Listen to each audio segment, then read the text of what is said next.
Hola, bienvenidos a Explora. Ahora estamos en el Estado de México, específicamente en un lugar muy majestuoso, muy mágico. Como pueden ver, estamos en la zona arqueológica de Teotihuacán. Estamos en el mero centro ceremonial, un lugar que tiene más historia todavía que el Imperio Azteca. Estamos aquí visitando todos los lugares, que no solamente esta zona, sino los lugares de alrededor. Claro que sí, también vamos a ir con los voladores de Papantla para saber un poco más de esta bonita tradición jarocha de donde es mi madre. Un besito para Poza Rica, Veracruz. No. Y también vamos a ir a un taller de obsidiana a ver también esta arte ancestral de cómo hacer esos cuchillos y adornos de obsidiana. Finalmente vamos a visitar El Portón, restaurante de comida prehispánica, para ver qué delicias nos sirven, seguramente con mucho choconostle. Pero bueno, yo creo que es hora de energizarnos. Yo no me vine de blanco, pero... Y tampoco es el equinoccio, pero por lo menos ver esto nos va a poner de buen humor. ¡Vamos! ¡Vamos! ¡Carreritas a la pirámide!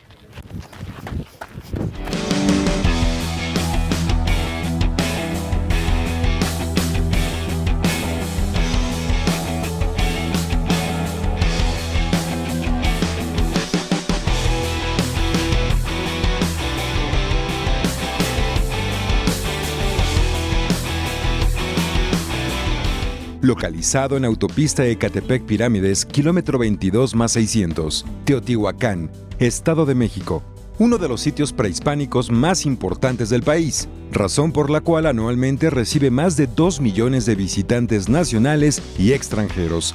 La atracción que ejerce Teotihuacán no es nueva, ya que desde la época prehispánica pueblos como los mexicas realizaban peregrinaciones al lugar. Estamos con Alejandro Sarabia, director del área arqueológica, de la zona arqueológica de Teotihuacán.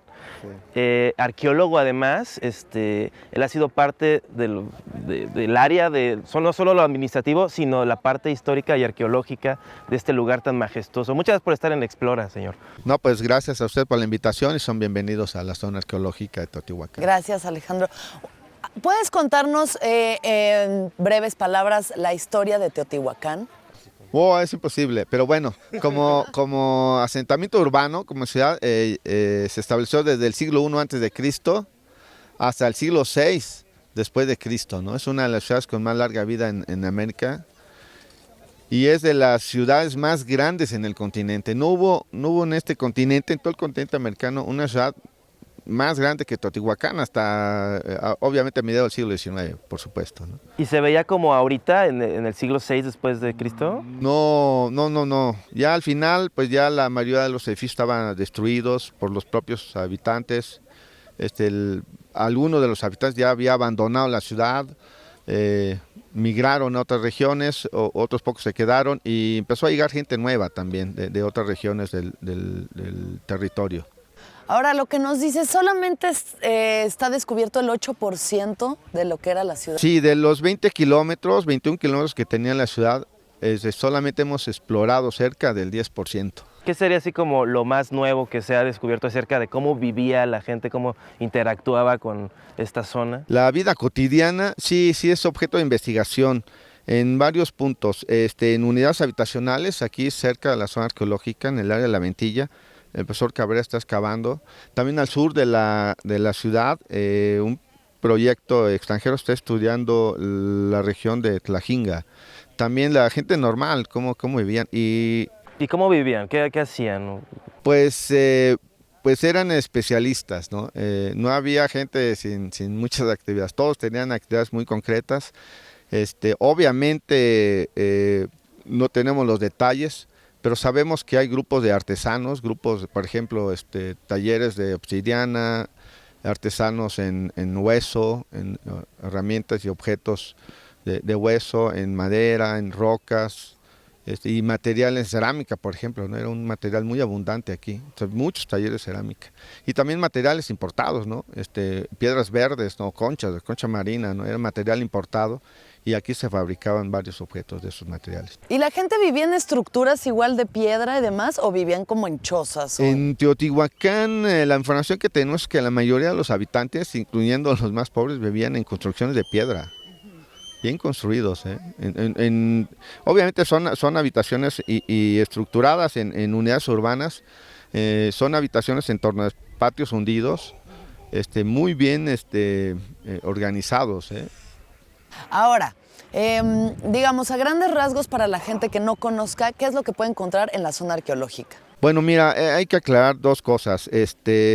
La zona arqueológica es más que la Pirámide del Sol. Es muy bonito subir la Pirámide del Sol, se ve el paisaje muy padre, pero tenemos 70 hectáreas de monumentos liberados, ¿no? Entonces está la Ciudadela, la Pirámide de la Luna. ¿La Ciudadela qué es?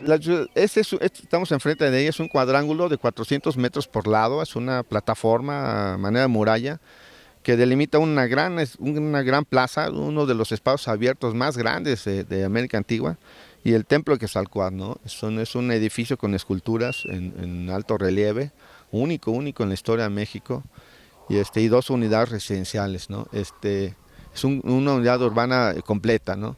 La Pirámide del Sol igual, es la Pirámide del Sol, la plaza, la unidad residencial, una unidad administrativa y una muralla que rodea todo ese complejo, ¿no? La Pirámide de la Luna tiene el espacio abierto más monumental que conocemos, aparte de la propia pirámide. Son 14 plataformas que conforman la plaza, es increíble ese espacio. El templo le llamamos Quetzalpóatl, pues, por la decoración de aves, ¿no? Pero y de mariposas, es muy bonita, es un buen ejemplo de cómo vivían los gobernantes en Teotihuacán. ¿Por qué viene a su fin Teotihuacán? ¿Cuál es el Son varias propuestas. Creemos que la más acertada es que todo el tiempo, durante todo el desarrollo de Teotihuacán, hubo muchos grupos disputándose el poder. Entonces ya para el siglo V hubo otras crisis y ya no se recuperaron, ¿no? Entonces básicamente fue por conflictos internos. Entonces incendiaron algunos edificios, otros grupos pues perdieron el poder, pues sí, obviamente destruyeron no solamente íconos del poder como dioses o a los gobernantes, sus palacios, ¿no? Pues incendiaron espacios y edificios públicos. Entonces ya para el siglo VI ya estaba colapsado el estado teotihuacano. Pues bueno, muchas gracias, señor director. Nada. Alejandro Sarabia aquí en Teotihuacán. Le agradezco mucho que nos haya dado este espacio. Y por último, nada más tengo que hacer una pregunta porque, mira, ese brother, como que luego la gente tiene unas creencias bien peculiares. Dicen, oye, ¿qué onda con los extraterrestres y Teotihuacán? ¿Qué respondería a la gente que luego te dice, no lo admitiría en público, pero se queda, es que es demasiado majestuoso, ¿cómo un ser humano pudo haberlo construido? Bueno, no tenemos evidencia de que haya tenido ayuda extraterrestre. Ni no hay un alien por ahí grabado. Pero no solamente Teotihuacán, en ningún grupo humano, ¿no? de América Antigua. O sea, no tenemos esa información. No hay un ovni por hasta ahí. el momento. ¿No ha notado un ovni? No, hasta el momento Ni un todo extraterrestre. es proceso de los grupos humanos, ¿no? Sí. Del Bueno, ingenio ahorita que apagamos humano. la cámara, Tú y el Lardo averiguo. trabajo es lo que- Pero muchas gracias. Por nada, suerte, bienvenidos. Gracias. Gracias. Hasta luego. Teotihuacán, algo más que un atractivo turístico, representante de las culturas mileniales que representan México.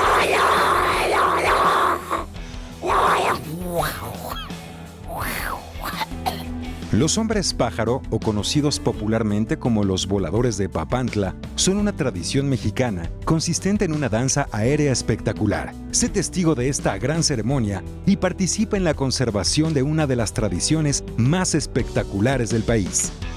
Mucho tiempo antes de que existiera el bungee, donde los gringos borrachos buscaban emociones fuertes en Acapulco, existían los voladores de Papantla. Estamos ahorita con Jesús Jiménez, que es un volador de Papantla, Señor, verdadero y original. Bienvenido. Un gusto, muchas gracias por tenerlo aquí. ¿Cómo está? Muy bien, gracias a Dios. Qué bueno. Sí, igualmente. Jesús, ¿puede platicarnos, por favor, cómo inicia la tradición de los voladores de Papantla? Hace aproximadamente 450 años antes de Cristo surgen los voladores de Papantla, de una cultura que se le llama la cultura totonaca, que está situado al norte de Veracruz, en un lugar que se llama Papantla. Sí, entonces este ritual, nosotros los totonacas, antes de iniciar nuestra ceremonia, nos dirigimos hacia el monte y buscamos un árbol que mide aproximadamente 25 metros de altura. Eso con la finalidad de que nosotros, nuestra creencia es de iniciar la ceremonia del volador. Entonces hacemos el corte del árbol, pero para eso necesitaríamos nosotros unos 200, 300 gente para hacer el arrastro del árbol o del mástil. Pero anteriormente, como no había maquinaria como ahorita, entonces se requería de mucho personal. Y entonces nos dirigimos hacia el monte y iniciamos la ceremonia que se le llama el son del perdón, para pedirle perdón al dios del monte. para hacer el derribo del árbol. Y se inicia la ceremonia que se le llama el son del perdón, bailando alrededor del poste. Y ya cuando terminamos de hacer el son del perdón, los 4 voladores se dirigen hacia arriba y empiezan a preparar el equipo, así como lo ven ahorita hace rato. Y entonces el caporal, mediante una flauta y un tamborcito, empieza a invocar a los 4 puntos cardinales o las 4 estaciones del año, que esto que quiere es representar los 4 voladores que vuelan alrededor del poste.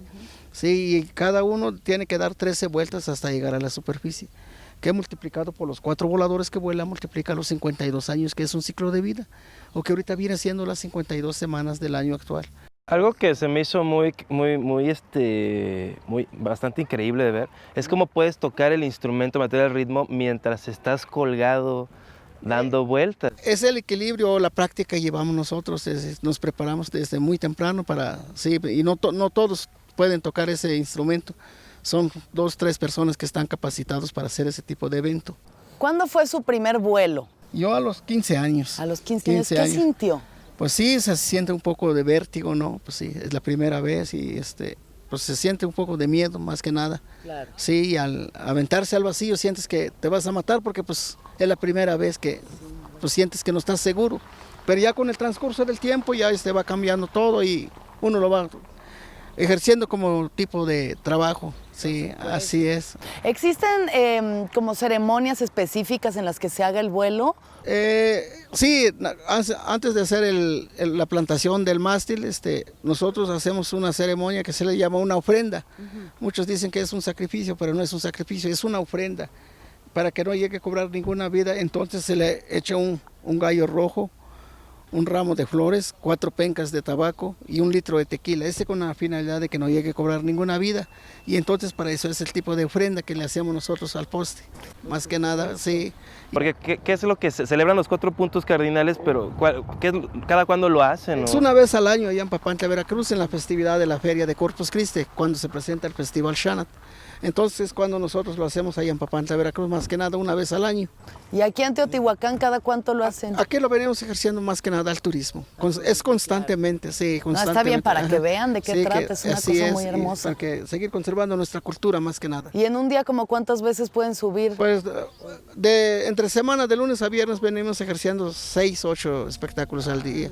¿Y el fin de semana? Fin de semana llegamos a hacer hasta 20 exhibiciones. ¿Y no acaban bien mareados? No, ya salimos un poco cansados, pero mareados, sí, así es. Y digamos, el sistema de amarre que tienen sigue siendo el mismo. El mismo de siempre, ¿verdad? el mismo de siempre, así Nada es. de que ya le voy a poner acá. No podemos cambiar porque es un nudo especial. Por supuesto. Así es.